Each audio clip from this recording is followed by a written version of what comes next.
Hello, everybody. Just going to start, so if you can grab a seat, but always get up and down and help yourself to food and drinks throughout. But we're just so excited to welcome everybody here and to be part of the collaboration of this event with the female product lead. Before we begin, it was just a few housekeeping rules. It is a working office, so if I can ask everybody to stay in the plaza area. If you do need to use the restroom, if you go up onto the left-hand side, there is an arrow that shows you. There is a little table. You'll need to lift up a fob to get back into the floor. So if you go without the fob, you're stuck in the toilet all night, okay? So please don't forget a fob, yeah? There's no planned fire drill, so if the fire alarm does go off, we will all exit, so just ensure you get ready to move. That's all the admin out the way. Just a little bit about me. So I've been at The Economist now for about 32 years, involved in women's initiatives here for about 15 of them. I co-chair Women in Tech and co-chair Women in Tech. So I'm incredibly passionate about finding ways to empower women in the workplace. And bringing in external voices and perspectives like this is a powerful part of that. So that's it. Have a wonderful evening, and it'll be great to network with later. And I'll pass over to Katie.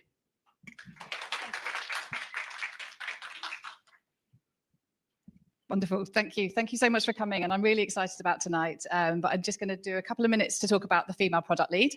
I'm Katie Blaney. I'm the head of mentoring at the Female Product Lead. We are all about inclusive product leadership. So our mission here is exactly as it says here, to empower women, underrepresented voices into leadership roles in tech. So this is perfect to be here and perfect to be hosted by Michelle, I think, at The Economist, with her introduction there. We really want to be able to create a future where everybody is a leader. So we're opening up those possibilities. Bex, who's hiding away at the back there, was one of the people that set this up, along with Meg and a number of other people, a few years ago, where she could really see that more support was needed for leaders in product. And particularly where we only have 22% of leaders represented or identified as women. So we really do need to have that stronger pipeline of people coming through. So we want to support people. So we are a community. We are set up with a very large team now. Everybody involved in it does it for a volunteer. So we have about 600 members now, which is fantastic. We really do support each other. So we're here about empowering, supporting, giving that encouragement, and opening up those opportunities. So we're mostly an online community. So we have a very, very active Slack account with a lot of people that are supporting each other, asking questions, giving advice. And we also host a lot of events as well.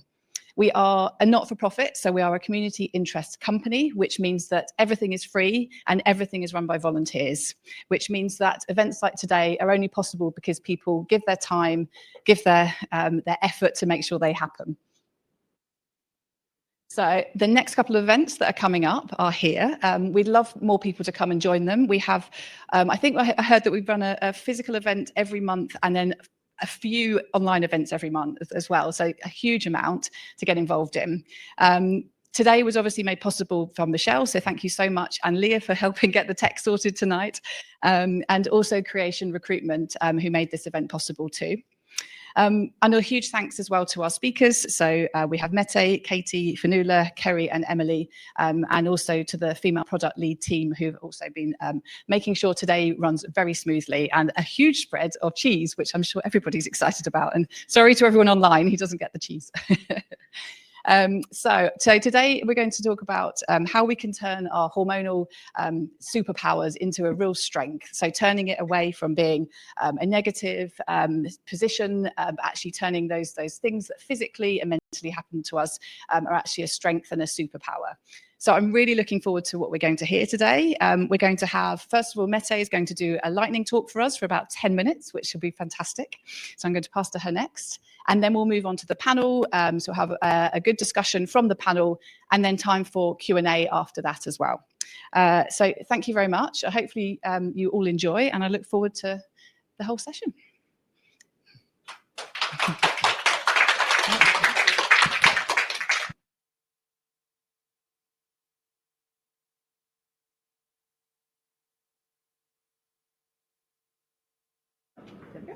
Yes, can everyone hear me?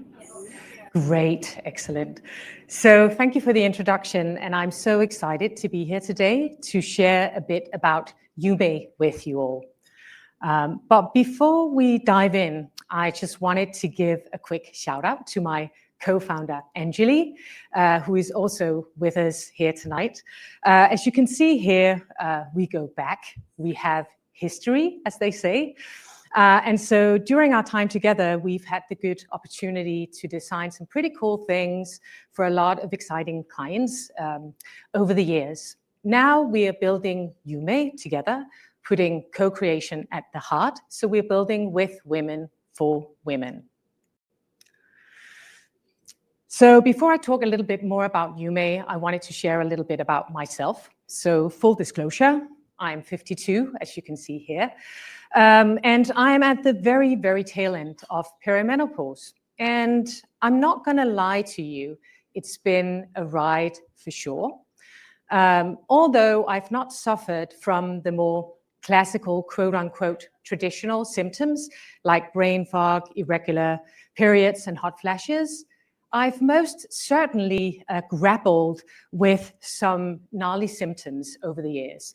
So tinnitus, TMJ, heart palpitations, low confidence, followed by crazy bouts of anxiety, weird skin rashes happening out of nowhere, probably a strong correlation to the histamine intolerance down here, UTIs, and some of that vaginal drama, inflammation, drying, thinning, that no one warns you about or really talks about ultimately. And so for the past decade, I've doubled down on supporting my brain, my body, and my hormones. I've went very deep into the science and the research of women's health and hormonal health in particular. And to be honest, I feel really good, actually, which I'm grateful for. But that's not the point. The point is that no one should have to do, and by that I mean no woman should have to do a decade's worth of researching and experimenting to get to here. Unfortunately, the knowledge gap is real. So this is what we are hearing from the women that we talk to time and time again. So there's confusion, there is misunderstanding, this feeling of not really being prepared for what's ahead, even though it happens to 100% of us, it's perfectly normal and also manageable with the right level of knowledge and support. But because perimenopause, well, basically hormonal health, isn't really something we're taught about in school, too many women walk into it completely blindfolded. So this is the knowledge gap in numbers. 53% of women don't actually expect perimenopause until it hits them. And all of a sudden, they're faced with a slew of symptoms that no one is connecting the dots on. 95 are desperate for better education and trustworthy information. And I'm sure most of us here can agree that the interweb out there is pretty filled with noise and misinformation. And only 1 in 4 women actively seek out help or treatment for whatever symptoms that they're experiencing. Not because they don't care or because they wouldn't benefit from doing so, but because it's very, very hard to treat something or get help for something that you don't understand, that you don't have a knowledge around. And so to move the needle on these stats, at Yume, we're a small team, but we're on a mission to reach women before perimenopause hits, when we know that proactive action and prevention matters the most. To us, this looks like a really big, boasty vision.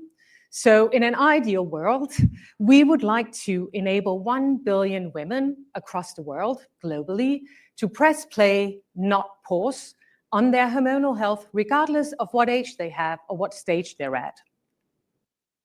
Because from where we stand, and the good news is that research really confirms this, perimenopause is not the end of things.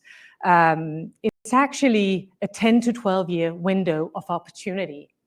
a window of opportunity where, if we want to, we can actually start to take better care of ourselves and our bodies in a way that helps us prevent long-term disease, some of which affects us disproportionately or differently to men. So some of those illnesses are Alzheimer's, dementia, it's osteoporosis, and heart disease, which is actually the #1 killer of women. And so many women are not aware of this. But of course, only if we get in front of it and if we own it. And essentially, this is why we are building UME. We are building UME to give all women access to the hyper-personal knowledge, the real-time support, and the confidence that we really should have had all along had it not been for the 450-year research gap in women's health. So who is UME? You're probably waiting to hear what she's all about. And so essentially, UME is a conversational AI. She's a curious, emotional, intelligent companion for all things hormonal health, trained on the latest science and medical guidelines. Basically, she'll meet you where you're at with what you need whenever there's something on your mind or you just want to shoot the breeze with someone. But since a video speaks louder than 1,000 words, and you've already been listening very intently, I'm going to pause here for a brief moment, and I'm going to share with you a video. It's a 2-minute long video that we created for a launch event that we had a couple of months ago. So hopefully the audio is going to be with us today.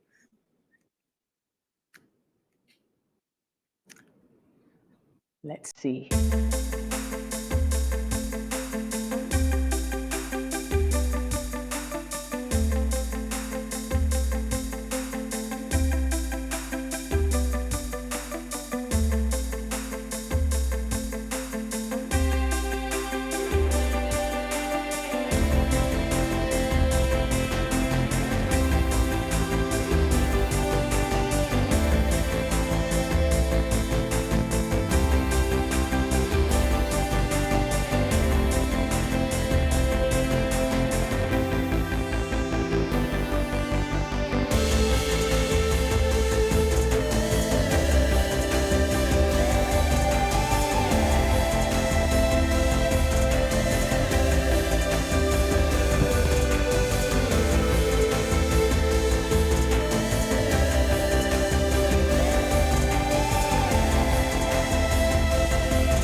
So thanks for watching. This was, yes, feel free to give applause. Why not? Thank you.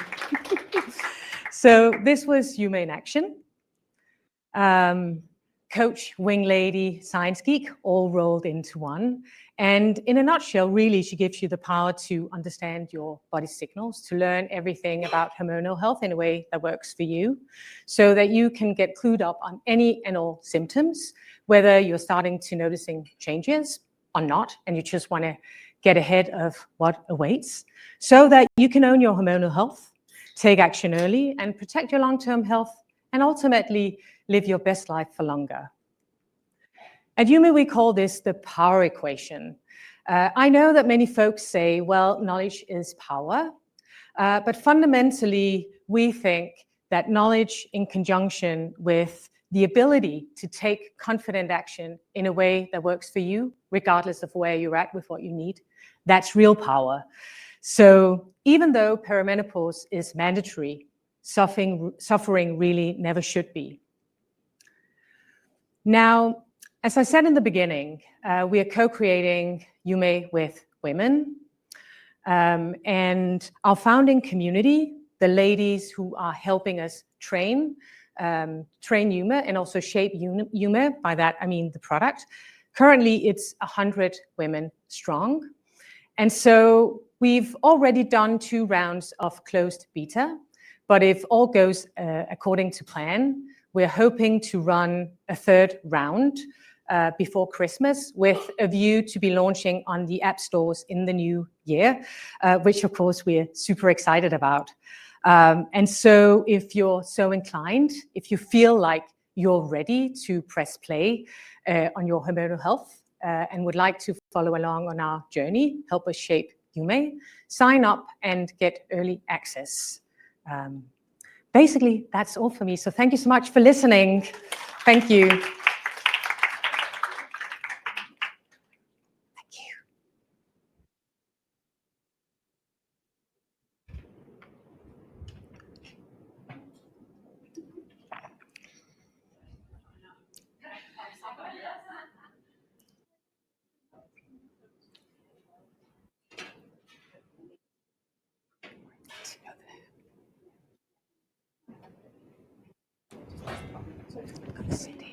That's okay.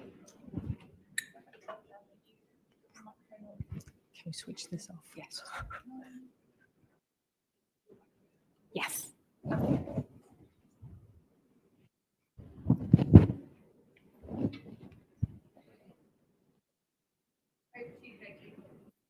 Oh, that was quick. Hello, everyone.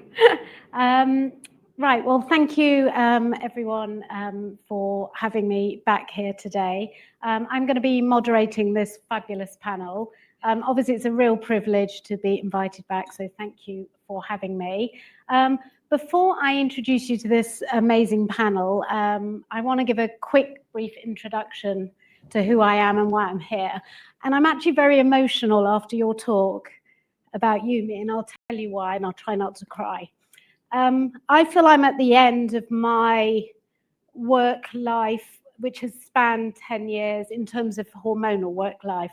So back in 2016, when Facebook was the only thing that existed, I set up a Facebook group called the Latte Lounge because for 4 years before, so from the age of 43 to 47, I suffered terribly with pretty much every symptom under the sun, from brain fog, not hot flushes or periods, but I had everything else. And I left my job because of it. I became a shell of a woman because of it, and basically became a bit of a hermit and slept on a couch all day. And as a mother of 4 who was very used to being a very busy work-life balance, I just didn't recognize myself anymore. I went back and forwards to different doctors and was misdiagnosed with depression and offered antidepressants. I was sent to every specialist under the sun, from orthopedic doctors to surgeons, looking at heart health and dementia. Nobody could find anything wrong with me. My father, who's now retired, breast cancer professor, was the one that put 2 and 2 together and said, although you're not having hot flushes and you're still having periods, I think this is hormonal. And he packed me off to see a gynecologist he used to work with. And within 10 minutes of me telling her about my symptoms, she said, this is classic perimenopause, which was a word, this is back in 2016, remember, that I'd never heard of. Prescribed me HRT, which was the right treatment option for me. And I went home that night and set up the Facebook group because I was so shocked that I didn't know what was wrong with me and so angry. And I turned to Facebook just to see if anyone else was going through something similar. And that night I let in over 1,000 member requests, which in those days was, quite a common thing. Nowadays, Facebook's almost old school and everyone's moved on, as you can tell. And I realized then and there that there was a huge problem. And I wasn't alone, and there were thousands of women all over the world going through what I was going through. So I set up also as a not-for-profit and put together a very big sort of medical advisory team and team of specialists, because I'm very lucky. I've sort of grown up with doctors as uncles and fathers and cousins, so I had an easy network. And I vowed that no woman would ever suffer in silence like I had. And over the last 10 years, we've been campaigning at government level with the Make Menopause Matter campaign to make sure that wonderful workplaces like this have policies and events and support in place, and menopause gets on the medical school curriculum and also on the English school curriculum. And I did this alongside a wonderful lady called Diane Danzibrink, who set up this campaign, and that was in 2018. And since then, there have been loads of celebrities and doctors and wonderful women who are now sort of carrying the baton, and things have changed for the better. So that's kind of the background to the Latte Lounge. I then brought all these specialists and all this wonderful evidence-based sort of advice and information together in this book I was asked to write by Dorlan Kindersley this March, so that women who perhaps weren't on social media or weren't online could actually, have a book that they could delve into at night and know that it's full of trusted advice. And I know we're here to talk about the whole spectrum of hormonal health, and this focuses very much on sort of midlife health, but it's really important for younger people, men, women alike, that, as you've said yourself, to get in early so that you can start tracking things. So I'm not going to talk any more about myself, but the reason I'm emotional is I feel I've been doing this single-handedly for 10 years, and when I look at how easy everything, it's like I can almost breathe a sigh of relief and think, okay, I've done my bit now, and so you can take it, and you're going to make massive, huge impact, like in a way that I could never dream of. So congratulations on it, and I'm right behind you. So thank you. Anyway, so that is a brief background at me, and I'll hang around a little at the end if anyone wants to chat further, but I'm going to just get my notes up because I want to introduce you to this fabulous panel. So firstly, we have the wonderful GP and menopause specialist and founder of online clinical services and the education platform, The Menopause Medic, Dr. Finn. And we're going to talk in a minute. Dr. Finn is passionate about supporting women to feel empowered, in control, and in optimal health during perimenopause, menopause, and beyond. Next up, we have the wonderful Emily Morton. Oh, no, we don't. Emily's at the end, so I'm skipping you. I will come back to Kerry. Emily is a nurse, a registered nutritionist, and a clinical services manager at Fertility Health, which is a digital platform that is spearheading the future of reproductive healthcare by pioneering unique diagnostic testing, providing data-driven and advanced insights into all aspects of women's health. So welcome, Emily, and thank you for taking the baton as well. And last but not least, we have the brilliant Kerry Nortcliffe, who is the founder of Fullbeam. She's a highly experienced psychotherapeutic counsellor, and Kerry works with companies to create more supportive, empathetic workplaces through a variety of workshops and programs, helping to reduce the stigma of discussing menstrual health issues and menopause in the workplace. So thank you, Kerry, for coming again, and welcome to all of you. So look, I thought what would be really helpful is let's start at the beginning, Dr. Finn, and let's set the scene in terms of our audience understanding what happens to our bodies as we age and the impact of our fluctuating hormones that can have on our sort of physical and mental health. No. Yes. Now? Okay. Yes. Sorry, it wasn't a hold situation. Sorry, I'm not very au fait with microphones. It's a pleasure to be here. Thank you for having me again, the female product lead. So this is one of my favourite subjects to talk about because it is so fundamentally important to all of us as human beings, but in particular to us as women. And I think that it's really important, first of all, to appreciate how wonderfully complex women are and how hormones and our endocrine system in particular is a really important part of that.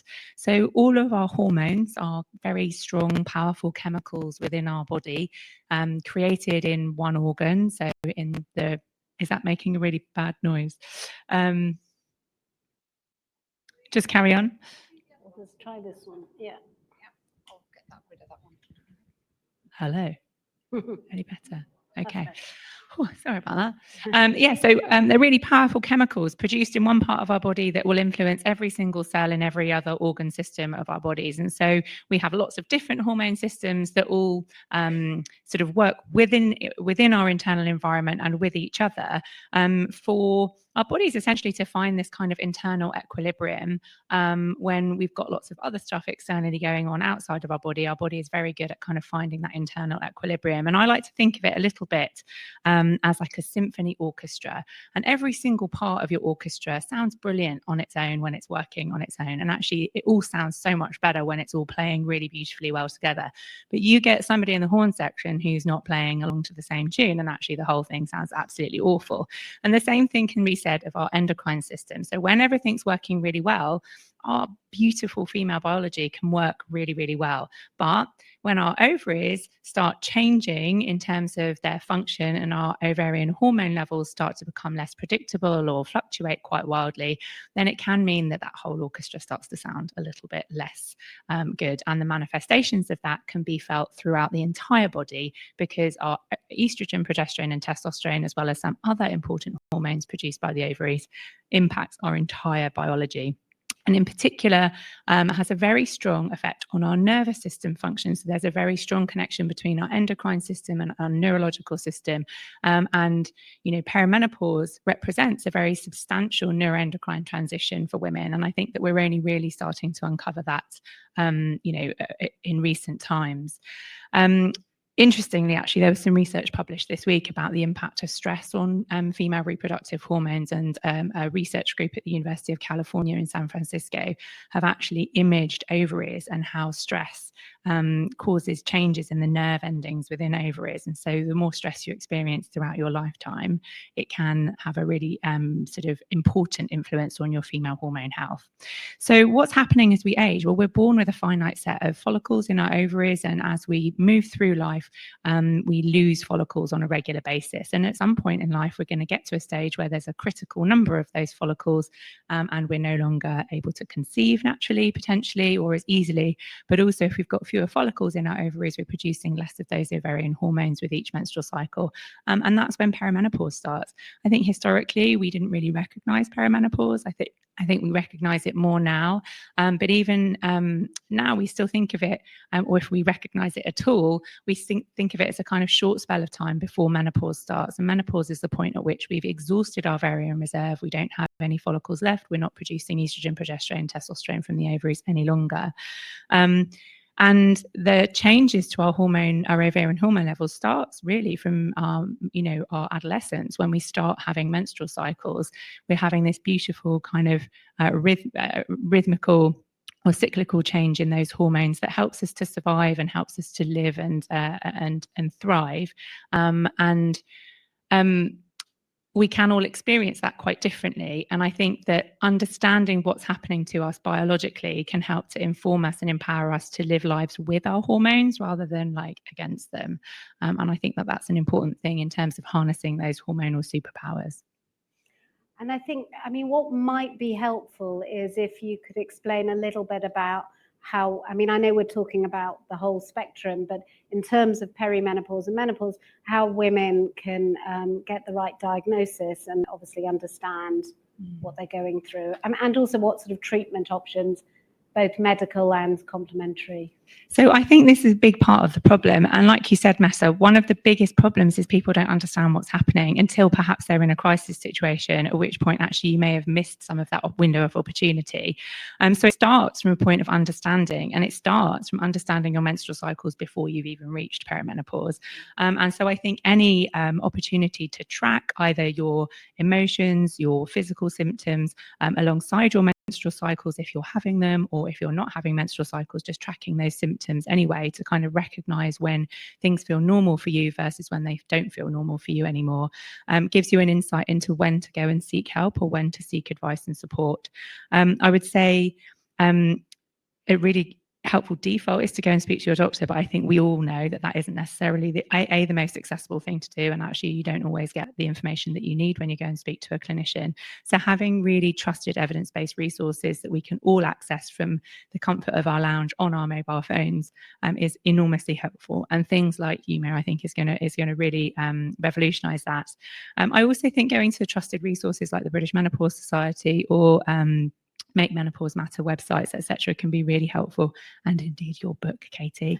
But yeah, and I think really perimenopause is a clinical diagnosis, and I had a very similar situation to you in terms of hitting perimenopause quite early in my 40s, and I was a doctor and I didn't join the dots together. So I think we're living incredibly busy lives and stressful lives, and I think that actually it can make it quite hard to work out what's hormones and what's life. And actually for most of us, it's a combination of both of those things. So it's about then stepping back from that and saying, okay, well, if it is both life and hormones, what can I do about it? What have I got control of in this situation?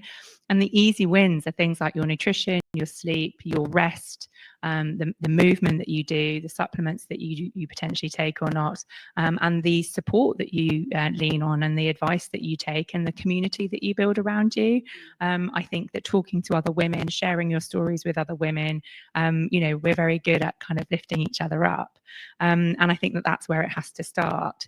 I also truly believe in the power of medications in this instance.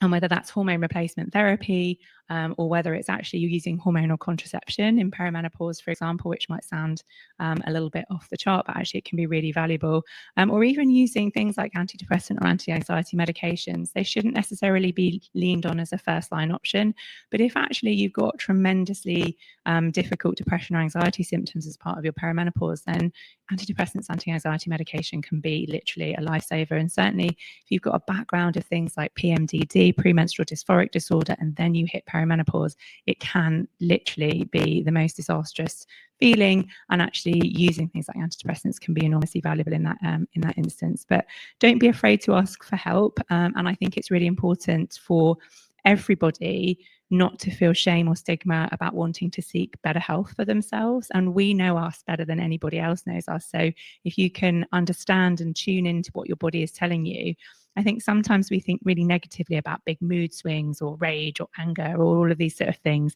whether in perimenopause or whether just in our normal menstrual cycles, you're put off as being, oh, you're being hormonal. But actually, what if these important emotions aren't negative at all? What if they're really important messages that your body is giving you that something needs to change and that you need to respond slightly differently to a situation? So rather than powering on through your luteal phase when actually you need to rest, that big emotion that you're feeling maybe is a signal that you need to do something a little bit more differently. And then likewise, maybe in perimenopause, these big feelings that we can get from time to time, we need to listen rather than, silence our true emotions in the way that we've often been conditioned to during our, earlier years.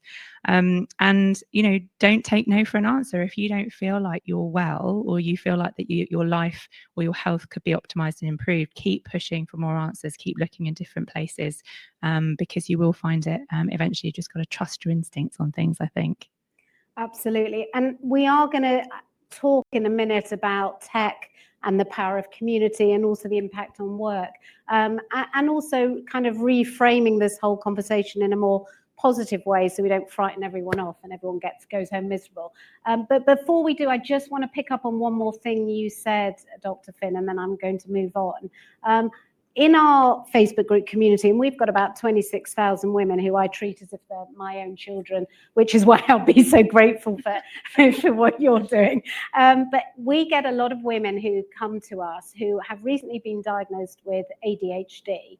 And I've written a big chapter on the kind of interlinking of ADHD and hormonal symptoms in the book. It was really important to me because I was suddenly getting loads of messages, and I was thinking, well, this isn't something I've heard before. So this sort of intersectional, sort of overlapping symptoms, can you talk about why women may have gone under the radar and why suddenly in midlife they're getting these diagnoses quite late?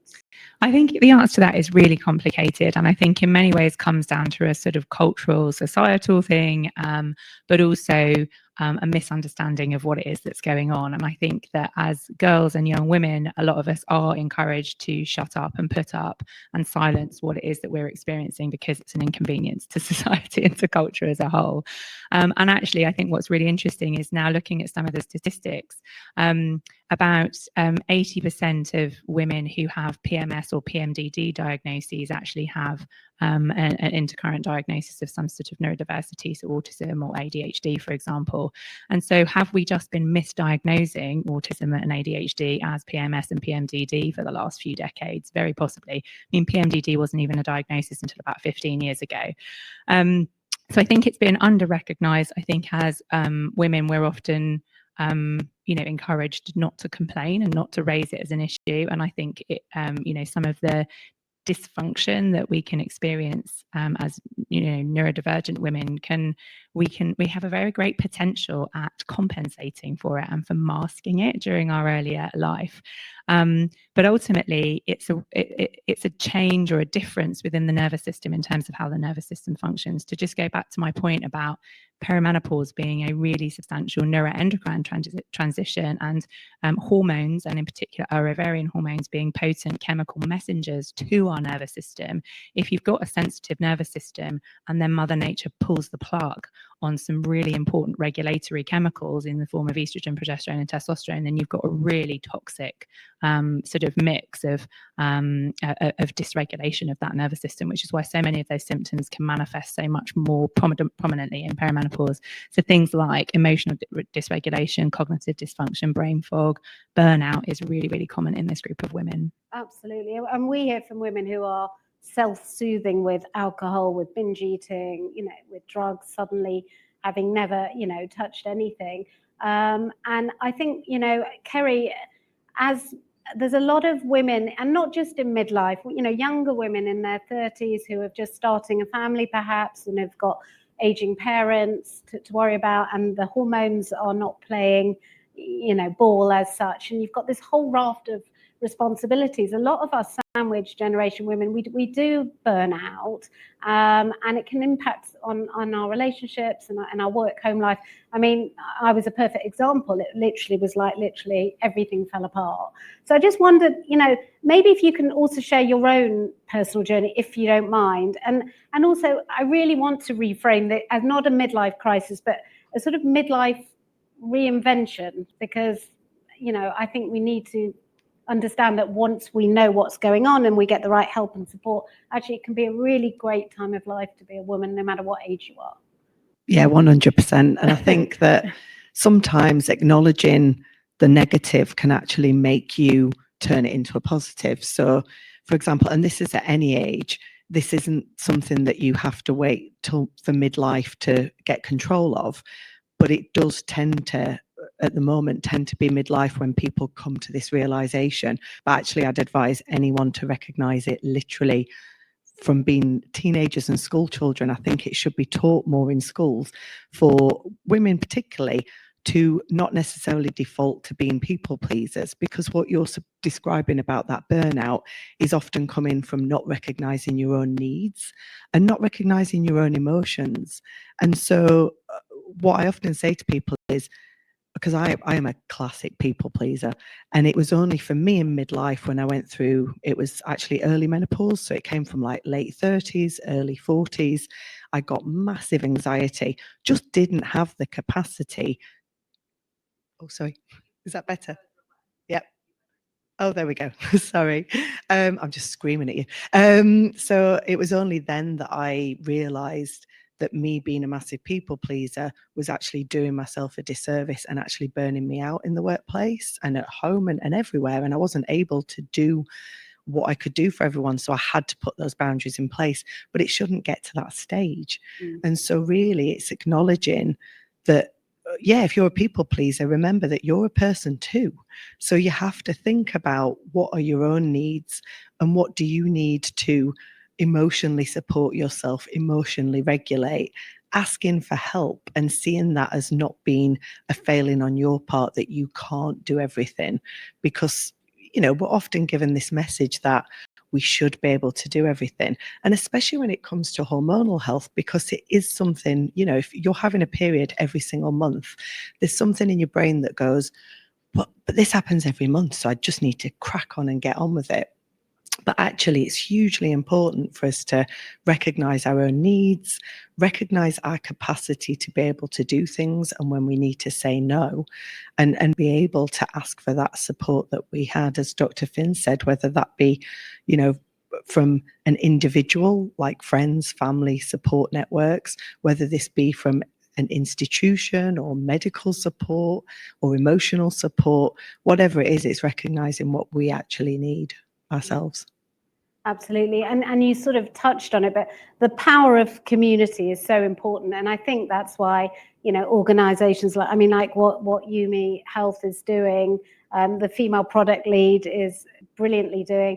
And what we do in the Latte Lounge, it may be a virtual community, but suddenly you're all sharing, that you're actually all going through the same things. And sometimes it's just having sort of peers who can you relate to, and then you can sort of all discuss what has helped you or what hasn't helped you. And obviously we're going to talk about tech because it is massively helpful. But do you have any sort of, maybe I should keep this till the end, but I was going to say some top tips might be quite helpful now, that if women are struggling, whether it's at home or in the workplace, what would you say to someone that was coming to you saying, look, I'm really struggling because, my hormones, all the responsibilities that I've got, I'm not coping. Yeah, I think it's digging deep and actually asking yourself, what do I need? Maybe writing lists of who are your helpers. So, whether that be, like I said, individuals or networks or institutions, but who are the helpers and what support can they give you? So whether that be emotional, practical, whatever it is that you need. And just listening to yourself more, getting into your body, because often I think we're all up in our heads and we're thinking 1,000,001 things a day. How often do we actually stop? And I'd love you all to take a moment now and just go into your bodies and be like, how do I actually feel? What emotions are coming up for me? Often if you have a pain or a feeling somewhere or tension, a lot of times when you breathe into it, you actually find, oh, there's actually an emotion there. I'm actually feeling something. And we very often, so I'd really honestly advise people to just, as they're walking down the street, as they're, stood waiting for the tube or just walking anywhere or just stood, just think to yourself, what am I actually feeling now? What's going on for me? What's my biggest worry at the moment? What's the emotion that I'm feeling? And if you struggle to convey your actual feelings, then maybe look at there's things like emotion wheels you can look at that can help guide you to be able to name your emotion. Because often if we don't know how we feel, we don't know what we need. And a lot of the times what we might be feeling is a positive emotion. We might be feeling quite creative or sociable, especially when it comes to our hormonal cycles. So how can we put that into practice and actually give ourselves what we need, whether that's, like I said, a negative, well, I won't use positive, it's helpful or an unhelpful emotion. How can we really use it to our own advantage? Yeah, and it's funny because I remember when I was going through my own perimenopause journey, I think the reason I came crashing down, and I don't want to call it a breakdown because now I know what it was obvious to me, but when you're juggling so much, so work, or if you've got financial problems or relationship problems, or your hormones are all out of whack, or the pressures of work or your parents, you don't know where to start. And so everything just, the pressure of it all, just, and you literally don't know where to start. And that's kind of why, in my book, I asked someone to write about meditation and mindfulness, not because I'm a sort of woo-woo yoga, although yoga's wonderful. I'm not necessarily a spiritual person, but what I didn't realize was I never, ever stopped for 1 minute and thought, okay, right, let's just think, when did you last exercise? When did you eat a healthy meal? When did you actually talk to anyone about the fact that you're bleeding so heavily that you can't leave the house? And sometimes us women, we're just on the go the whole time. And you're quite right, we never stop. And I think this will lead quite nicely into tech. And I want to come back to you, Kerry, after this. But Emily, let's talk. I mean, first of all, thank you for your advice, Kerry. I can see now quite clearly why I needed you guys 10 years ago, but obviously tech wasn't around then. But tech is going to help everyone massively to navigate this time, isn't it? And to help us advocate for ourselves so that you don't have to lie on a couch, for 4 years like a hermit. So maybe you can sort of share your insights into how tech can help women at home and in the workplace. Yeah. Hi, everyone. So yeah, I think just first off, just to acknowledge the power that femtech has in women's health at the moment.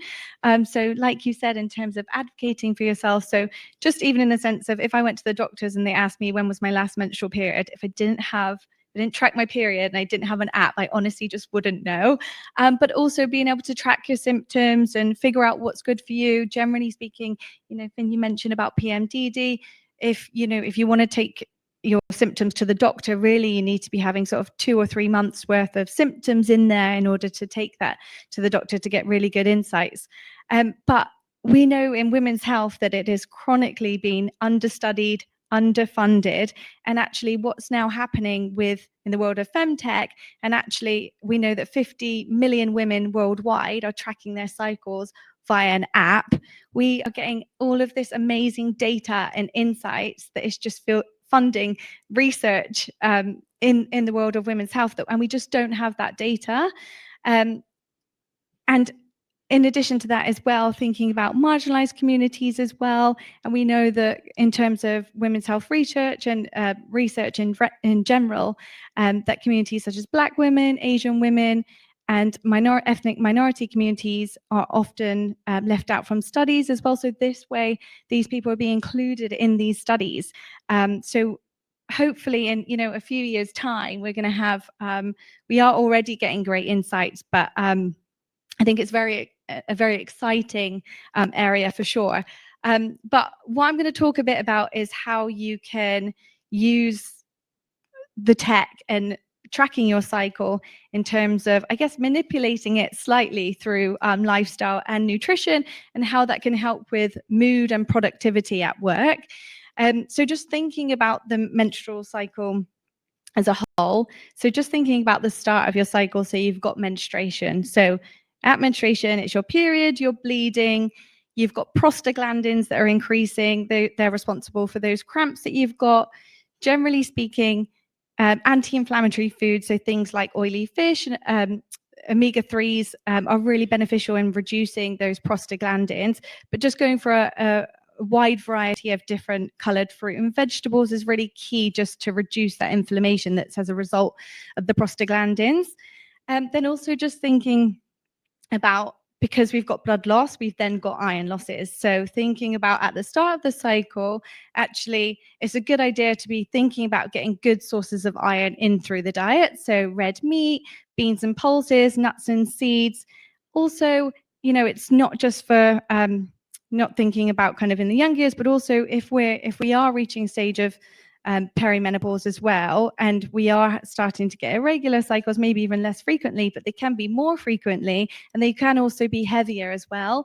And that can then exacerbate some of those symptoms like brain fog, feeling tired, because then you've also got these low levels of iron as well. So it's really important. And I think there's some really easy tricks that you can do with things like iron. So avoiding tea and coffee either side of having an iron-rich meal, because that can inhibit the absorption, but also thinking about having a source of vitamin C when you've got a plant-based iron source. So it can be really simple. So like a fortified iron breakfast cereal with an orange or something, or a stew with beans and pulses and like some red pepper or something in with that. Really easy, quick wins. And I think it's important to do that kind of whilst you're menstruating, but sort of in the run up as well, just to make sure you're maintaining those iron levels. So then we're in the follicular phase. So this is the first half of your menstrual cycle. This is when you're going to be feeling best. So admittedly, the research isn't great when it comes to exercise and our menstrual cycles. Again, it's getting there. But we know that we feel best for most people in that first half of the menstrual cycle. So estrogen is rising. And around ovulation, we then get a peak in testosterone. We might get a rise in libido, and we also then get a rise in confidence. So actually, if you know that you've got like a big meeting planned or like a talk or something like this, then it might be a good idea to plan that if you can around time of ovulation, when you've got the most confidence, you're feeling good about yourself. Also from an exercise perspective as well, it might be that actually you aim high for your goals in that first half of the cycle as well, when it comes to like resistance training, upping weights. Then we enter the luteal phase. So then progesterone starts to creep in. We start to have sleep disturbances. So it might be that in that second half of the cycle, you know to cool your room down, for example, so that you get a better night's sleep. It may be that you're then experiencing things like bloating, you might be getting constipation, so you might need an increase in some of those fiber-rich foods. And again, just thinking about kind of antioxidants, but also when we're thinking about things like PMS and PMDD as well, that's at this time when these things start to creep in. And so there is some research that foods like calcium and vitamin D can actually help to lessen some of those symptoms of PMS. So it's a good idea in that second half of the cycle, again, to focus on these foods. I mean, it's coming up to, well, we've got dark weather now, so everyone in the UK should be supplementing with a vitamin D anyway. But I actually had a really interesting conversation with someone the other day who has PMDD, and actually her ankle was put on calcium and vitamin D for recovery, has struggled with symptoms for years and years. And she was like, my symptoms are so much better. And who'd have thought it had come from the calcium and vitamin D, which is really interesting. And then just thinking about going back to menstruation as well, I guess, you know, we're generally feeling quite sluggish, and likewise at the end of the cycle as well. So it might be a good time to think about doing kind of yoga and swimming and kind of less vigorous exercises. But in terms of like gut health and things like that, if you're menstruating, you might experience things like diarrhea, so kind of the opposite to the end of the cycle. And actually it's about thinking, you know, are there triggers that I know that exacerbate symptoms for me? So things like alcohol, caffeine, fatty and spicy foods, so maybe avoiding those at that point in time. Artificial sweeteners as well, which I know I just have when I feel quite bloated, although not on my period at the moment. So yeah, just thinking about, and I think like it's not about I think like a question that comes up for me quite often as well is about seed cycling. And I often get asked about seed cycling. Should I do that throughout my menstrual cycle? And there isn't enough evidence for that. And I think it's not about getting caught up over, you know, what should I have at different times of my cycle. We know that you can use it to the best of your ability in terms of the things that I've just mentioned. But I think like overall it is about having a well-balanced diet. It's about looking at a holistic approach. We've mentioned a few times about sleep and stress management. I guess just a few things to note from a hormonal perspective as well, in terms of sort of thinking about preventative healthcare as well, in terms of kind of, whilst we're on the subject of hormone health and what we kind of can do from a lifestyle and environmental perspective, is that we know that things like smoking, which everybody knows is not great for our health, but smoking can directly interfere with our hormones, so our cycling hormones, the ones that are involved in your menstrual cycle, and also your AMH. So your AMH, which is an indication of your ovarian reserve. And so we do know that women who smoke have lower levels of AMH and therefore slightly lower egg reserve. So being mindful of things like that, and actually even passive smoking has been shown to lower some of those or interfere with some of those hormones. Alcohol as well, again, it's something that we all know is bad for us, but we do it. I think it's just about, you know, making sure that you have gaps throughout the week, or, you know, again, like I said at the start of your cycle, if you know that it's making you feel more sluggish, then perhaps avoiding it at the end of the cycle as well. our metabolism starts to increase. However, our insulin sensitivity also decreases. So we have to be sort of slightly more mindful at the end of our cycle that we are kind of eating the right foods towards the end. And just one of the other things I was going to mention as well was about endocrine disruptors as well. So endocrine disruptors are toxins that are in our environment, and they can interfere with our hormones by either mimicking or altering the function of our hormones. And I think if you kind of look into this too much, I think it can be something that makes you a little bit anxious, because I feel like it's slightly done that to myself. But I think it's important to be aware of. But again, it comes back to sort of simple, quick wins that you can do. So I'll give you some examples. So let's say you're on your way to work and you usually kind of go the polluted route along kind of main roads. And let's face it, if you live in London, then it can be quite hard to escape. So it might be that you kind of get off the bus at a different stop and you walk through the park so that you've got slightly fresher air than kind of breathing in the pollution from the street. And another good example, again, another quick win, is make sure that you wash your fruit and vegetables, just to make sure that you're properly washing off the pesticides.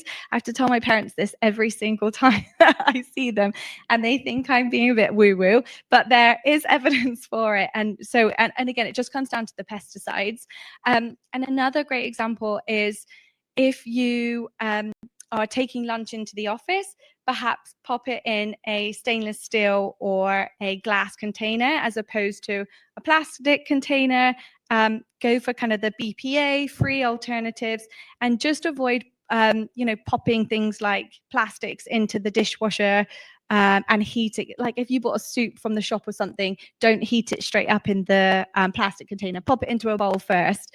So I think, like I said, it can be easy to get anxious over those things, but I think there's really simple steps that you can take that, is quick wins.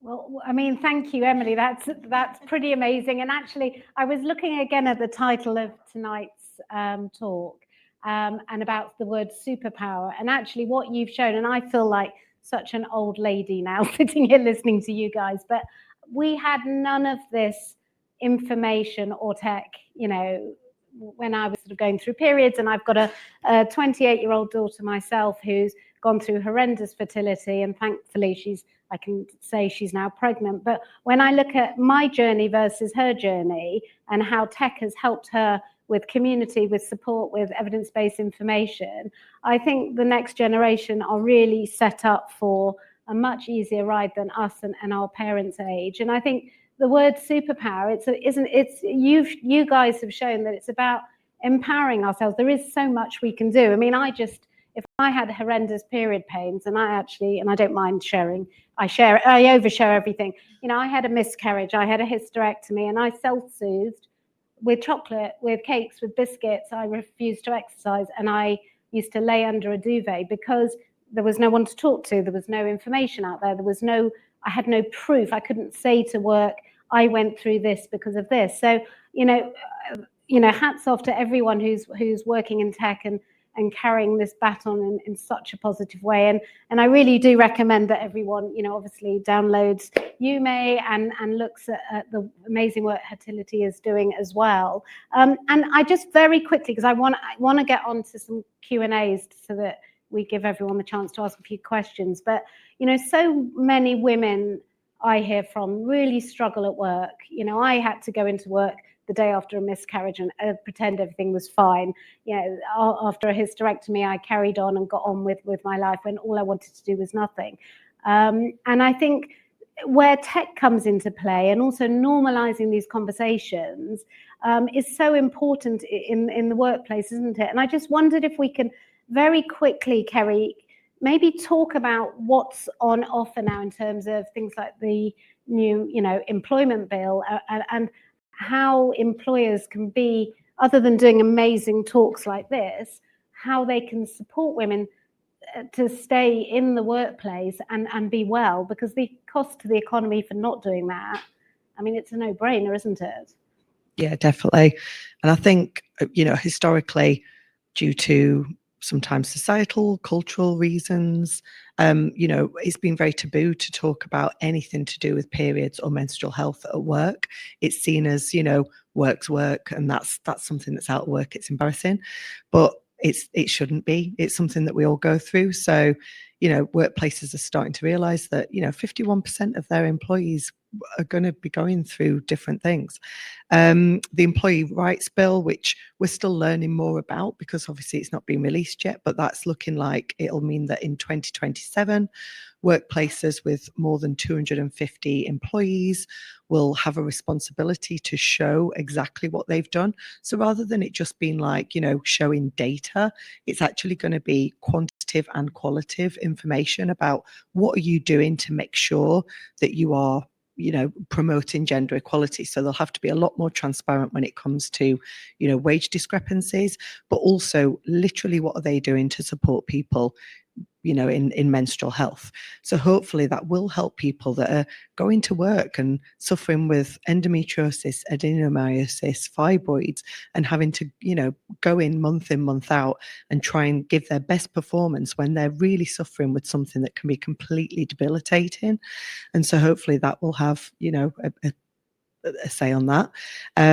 Obviously, the Equality Act of 2010, the European Commission of Human Rights have, promoted that actually, workplaces should be more responsible. It's not that any menstrual health issues are protected characteristics, but because they do obviously, translate their age and gender, to do with that, then actually there are protections, but not necessarily specifically for menstrual health. But I do think the Employee Rights Bill will be something that, like I said, people are they're going to have to show and prove. It is for 250 plus, so for smaller employees, it's still going to be, it's not necessarily a set requirement, but it does mean that, these companies are going to have to prove exactly what they are doing to support their employees. And really, it comes down to showing employees that you have an environment where you're not forcing them to share, but you're saying that if you do share, you will be able to get the support you need. And I think it's actually looking at our own responsibility to share as well and get the help that we need. Because I think often we don't want to embarrass someone else by, discussing our menstrual health. But actually, I had real problems with that at work. I remember I was going through lots of different menstrual health problems. And every time I mentioned anything to do with menstrual health to my boss or any appointments that I had, he'd literally do this. And it was like I could visibly see it, and it made me feel awkward, and it actually silenced me from talking about it because I thought, oh God, I'm embarrassing him. Yeah. But actually now I'd be like, actually it's his duty to become comfortable with feeling uncomfortable, and I actually am worthy of getting the help that I need.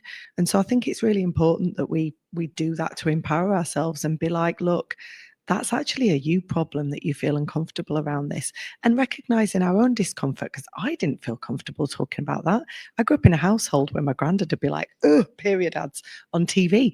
So I didn't feel comfortable, but I knew that I had to get over that to get the help that I need. So it's becoming comfortable with being uncomfortable.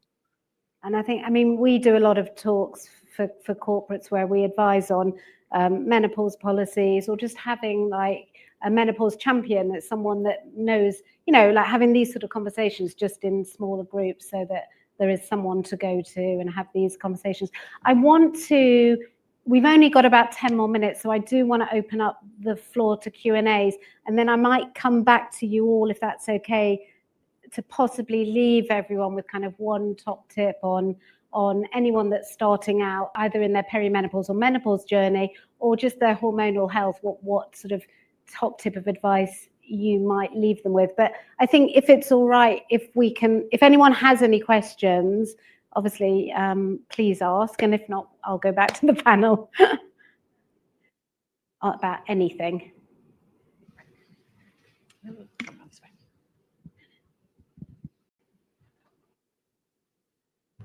Hey, thank you so much. That was a really good panel. Regarding endocrine disruptors, really interested in that. I think, there's fragrances, microplastics, all of that stuff. And it can get really scary once you read into it. But I guess, is there enough research on how big the impact is, or is it pretty marginal? That's a very good question. So we do know that they indirectly will have an impact on hormones. So I guess I don't know in terms of the kind of large scale information. Well, I do know that it is a large scale problem because it impacts on metabolic health, heart health, hormonal health, as I've mentioned. And we do know that unfortunately they are, as you say, in our environment everywhere, kind of even in textiles, things like that, which is, I feel like I'm not answering this question very well.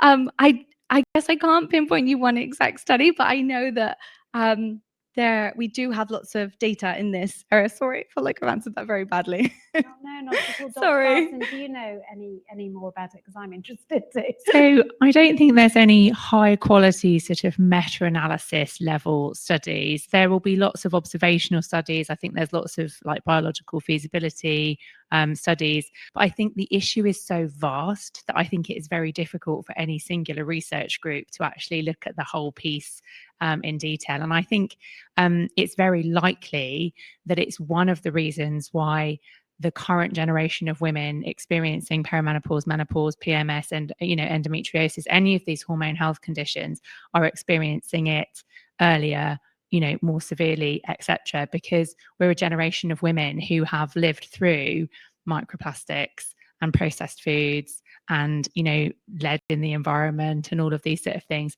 But the simple answer to your question is I don't think there is that big body of research, primarily because I don't think there's adequate funding for it, because the big people who want to still sell all their plastics and their chemicals don't want that research funded ultimately. It's a really good question. Thank you for asking. And also, I hear from women in loads of different countries all over the world, and some of them seem to have better hormonal health than others. But then when you start to dig down, some of them live by the sea, some of them eat, just fish, and they never touch ready meals. And I think it's just a combination of so many different things. So thank you. Good question. And I think tech will help with that eventually, but it might be a long time coming, but let's hope not. Is there anyone else? Yes. Hello. Thank you so much for coming and giving this panel. It was really interesting. And actually, until today, I didn't even know about perimenopause. So I think it kind of shows how uneducated a lot of us can be about this, or like how little talk there is about this. So I think my question revolves more about maybe how, because it was mentioned about how a lot of women, when they start experiencing perimenopause, they don't even realize that's what it is, or like they can't really identify it. Maybe before even getting to that stage of perimenopause, so maybe earlier on, is there anything that we maybe can do, like some best tips on how to understand or how to track the changes in our hormones and kind of like prepare a little bit for it? So I would say, echoing what Mette mentioned earlier, perimenopause is this kind of decade window of opportunity, but the several, decades that we've had before that are also opportunities to optimize our hormone health. There is never too early to be concerned about your hormone health and ready to optimize it. And so there are some really simple things like ensuring that you're getting adequate sleep and rest, even if it's not actually, proper Zeds, making sure that you're getting adequate rest so you're not constantly on the go, you're not in a perpetual state of stress. Acknowledging and trying to implement as many of the nutritional changes that we know are beneficial for our health. And you can start that even before you've hit perimenopause. And then you've laid really good foundations for when your hormone health does start to change in perimenopause. Getting acquainted with therapy, I think, can be really helpful. I think many of us going through, premenopausal or perimenopausal changes are living in untold times of stress, and actually having a really, useful outlet for that, I think, is really valuable. I think in this country, we're still not quite as comfortable with the idea of all having therapy as we should be. I think it's a really important thing. And movement, I think really we've got to be honest with ourselves and we've got to prioritize it. We can, we all know we have to move as often and as intensively and for as long as we need to. You need to make these things non-negotiable. You need to think about the endocrine disruptors. But really, it's about changing what you can change and just taking one step at a time, because you could try and do the whole piece, but actually that's really intimidating and overwhelming, and you might end up being super stressed and then ending up, even more overwhelmed as a result. So maybe picking one thing, just focusing on that little thing, sometimes just making sure you've got enough fluids on a daily basis. We were having a chat earlier about the fact that a lot of us just don't drink enough water. And just getting that nailed is a really important achievement. Try not to overthink it. And then the other thing I think is tuning in terms of like, when is it, when do you recognize it? Well, you're going to recognize it if you're already familiar with your natural patterns and your natural rhythms, because when that starts to change, you'll notice. And so tuning into your own biology and your own rhythms and your own instincts is really important.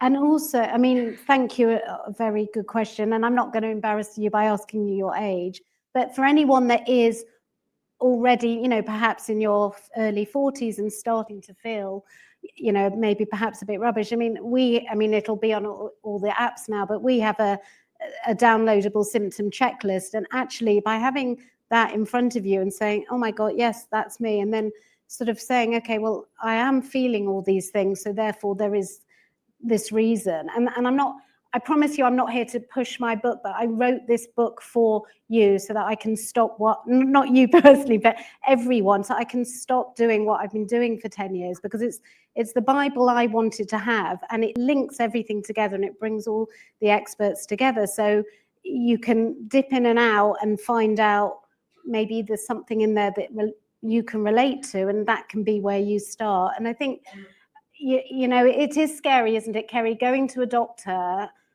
And there can be still a lot of misogyny out there, a male doctor in particular. I don't mean you. You're wonderful. We need more Dr. Finns. There aren't enough We need humour, because then you don't need us at all. You're going to be out of a job. Actually, I was watching that presentation thinking, right, that's me, retired. No, but you can never replace a human being. It's complementary. There'll always be a need. 100%. We can bring down wait times by someone doing a bit of digging on their own before they see professional help. Exactly. But there's so much support out there. And the most important thing is to have a community of other women who have been through it, who you can say, what helped you? And, that's why I do what I do, because I wish I had me to have helped me 10 years ago. Kerry, thank you for asking that question. And you've led into my last question, but I think we've got someone else. Yeah, we've got a question online. Okay, good. And there's a lovely lady at the back with her hand up as well. Oh, a few now. Oh, okay. The question online's a little bit similar, but it's about mentioning the importance of staying aware of your symptoms and your cycle, but balancing that with worries about fertility and hormonal changes. And are there any tips? Because as we know, that the stress of it impacts it all. Emily, that's for you. Thanks. So obviously I work for Fertility. We're a female hormone testing company. So what I would say is test your hormones and see what your norm looks like. Our hormones do fluctuate from month to month. And there are, as we've discussed, different things in our environment that can impact them, and stress and things like that. So I think it's important to, it doesn't mean to say that you have to go and test them every month, but like maybe once a year, just check in, see how they're doing, what's normal for you. And I think your question around perimenopause as well, there are, especially for women under 45, because that's kind of where the recommendations are more so for hormone testing to identify perimenopause. We can see patterns in your hormones, so we can start to see if perhaps your egg reserve's going towards the lower end, and perhaps we might see one of your cycling hormones going out of range. Then we might be able to kind of pick up a pattern, especially if one's sort of going one way and another's going the other way. That indicates to us that things might be declining maybe slightly faster than average. And that's the other thing as well, is that everybody is so different. And whilst you've probably heard about the fertility cliff at the age of 35, we do know from the evidence that our quality of eggs does start to decline at the age of 35. But in terms of the the decline of quantity of eggs. It's really individualistic and it really differs from woman to woman. And we know that, you know, all the things we've spoken about today, nutrition and everything like that, can really help in terms of kind of slowing that process and helping to protect the quality of your eggs. So I think it's important just to kind of, through tracking, knowing what your menstrual cycle's like, checking in on your hormones. If there's something that's feeling a bit different, not quite right, or perhaps it's never been quite right and you've just never had a look into it, then actually it's probably not right and you should go and have it looked into. And I think even like we've spoken about education being really poor in schools, I still now have people come to me and they don't know the difference between what their menstrual cycle is, and the length of the menstrual cycle and their period. And that's nobody's fault. Again, it just comes down to poor lack of education. And again, I think that's where things like menstrual tracking can be really useful, because it will tell you what's normal, or pick up, you know, if you've got just one menstrual cycle that's gone over the 8 days, variation from month to month, that's fine. It might have just been a stressful month, but if it's happening from, you know, consistently month by month, then actually it's an indication that something's not happening as it should be. And actually it means going to a doctor and or taking a fertility test and then speaking to a doctor and seeing what's going on. Thank you, Emily. We've got probably 2 minutes for one more or two more questions. Hi, hello. It's about the patches that are for like menstruation, like menopause, that they are giving in the NHS. So it's just a really quick question: if they are good, bad, or in between. Or I love patches. Okay. Is that a quick enough answer? Yeah. They're HRT, amazing. you're Depends on the talking about, type. The brand Estradot are definitely better than the rest. They're literally like a tiny little postage stamp. They deliver the estradiol really effectively. And yeah, I'm a big fan. I'm not here to push HRT, but it did rewind my life by 30 years. My brain fog went, all my symptoms when I started exercising, eating well. So it worked for me.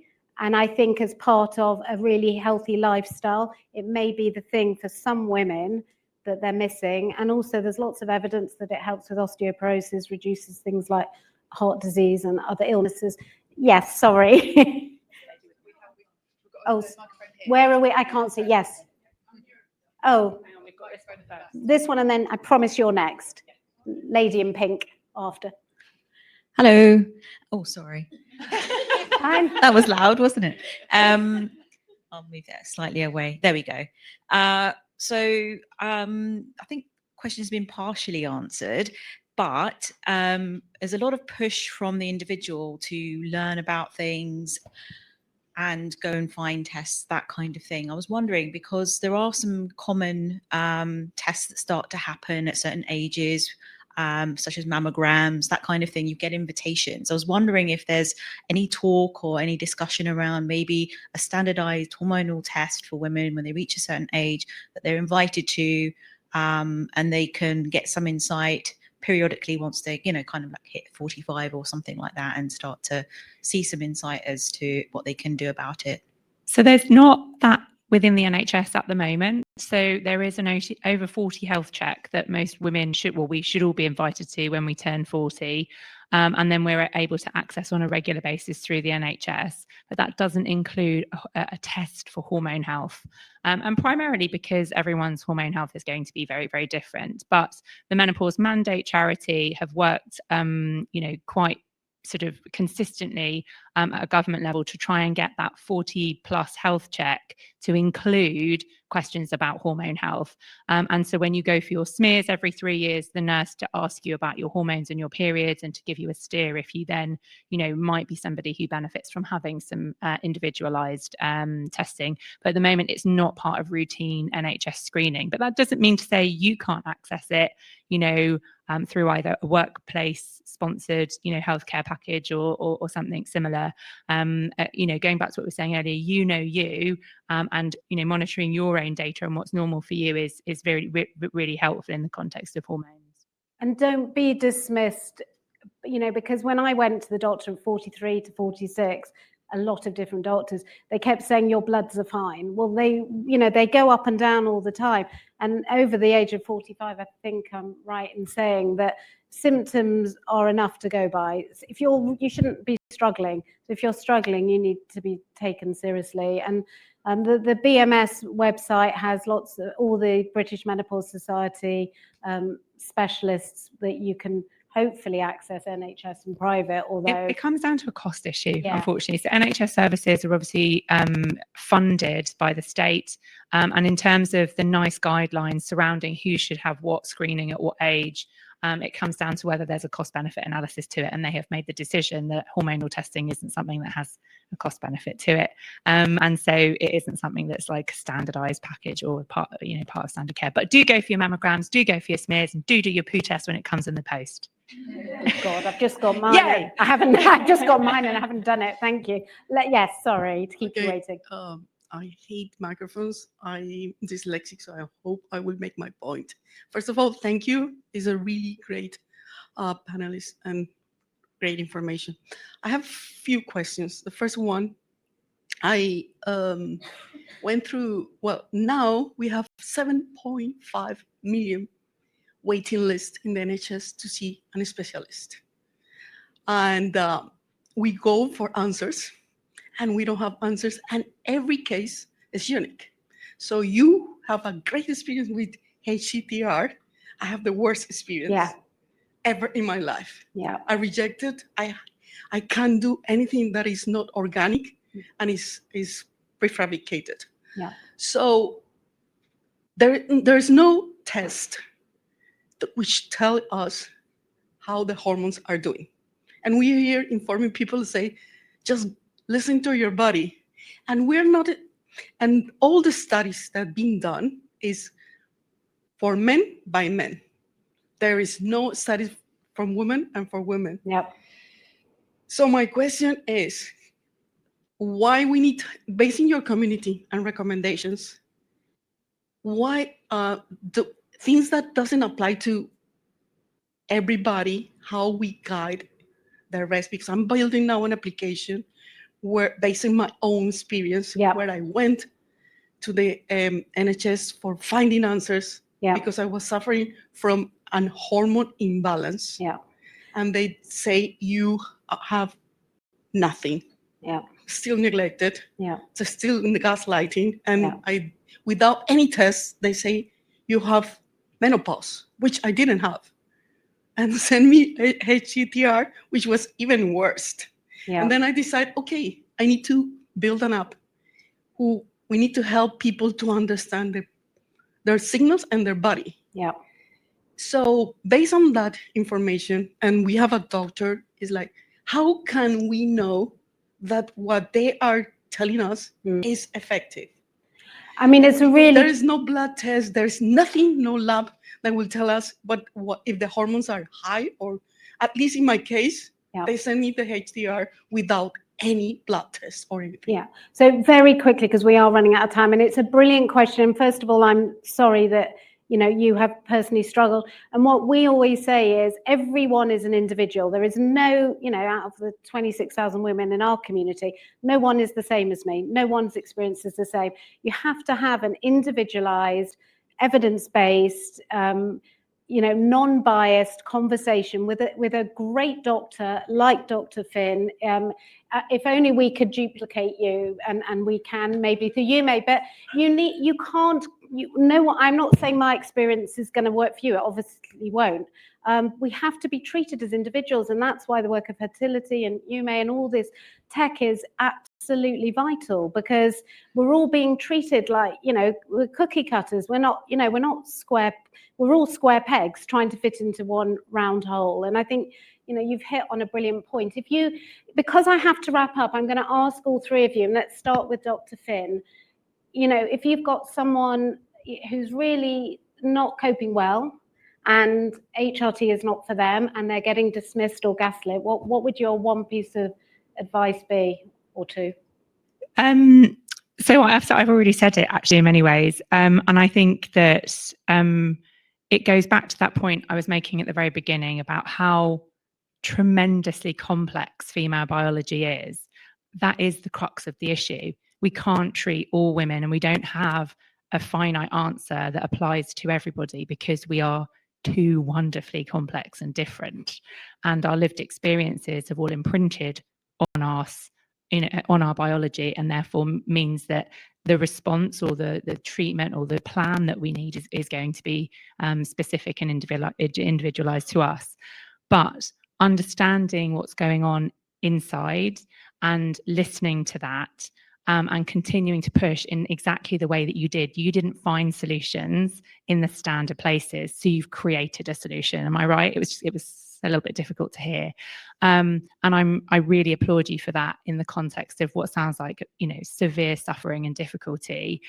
No woman should be made to feel guilty, ashamed, or embarrassed about seeking the best for themselves and their health and optimizing their health and well-being. You know you better than anybody. Your health matters. You matter. You just need to keep fighting for it. And I wish it was different. I really do wish that we had a solution for everybody. But until we do, we just have to take that responsibility as individuals. Thank you. And Kerry, one top tip for you as well. Pretty much on the same theme, but what I'd say is treat yourself as you would a loved one. And by that, I mean, be as compassionate to yourself as you would be a loved one. Advocate for yourself as fiercely as you would for a loved one. Pay attention to yourself as much as you would a loved one, because all those things are going to help you on the journey for looking at what's different. I mean, often people are told, oh, well, I've had loads of people when I go in workplaces and give talks on menstrual health and menopause and perimenopause. So many women have come up to me after, and when I do the talks, I always say, like, just because something's always been like that or always been like that within your family, don't not question it, because loads of people have been told, oh yeah, my periods were always like that. Yeah. And often people are suffering with endometriosis for many, many years before they realize because of that. So I'd say, yeah, like I said, treat yourself as you would your loved one. Thank you, Kerry. Emily, last word of advice from you. I don't know how I'm going to add anything to that. We don't need to. I would just say about looking after yourself in general. And, obviously I'm a nutritionist, so I'm going to say just in terms of lifestyle and stuff whilst you're going through any difficulties like that, just make sure that you're looking after yourself and from a holistic perspective. So all the stuff we mentioned, sleep and exercise and, spending time, even if it's eating chocolate, it's not going to kill you. We all eat chocolate. Well, thank you very much. And thank you. Eat more chocolate. Maybe not. Well, look, thank you all, for your time. Brilliant panel. And obviously, thank you for the female product lead for inviting us all and for everyone for coming today.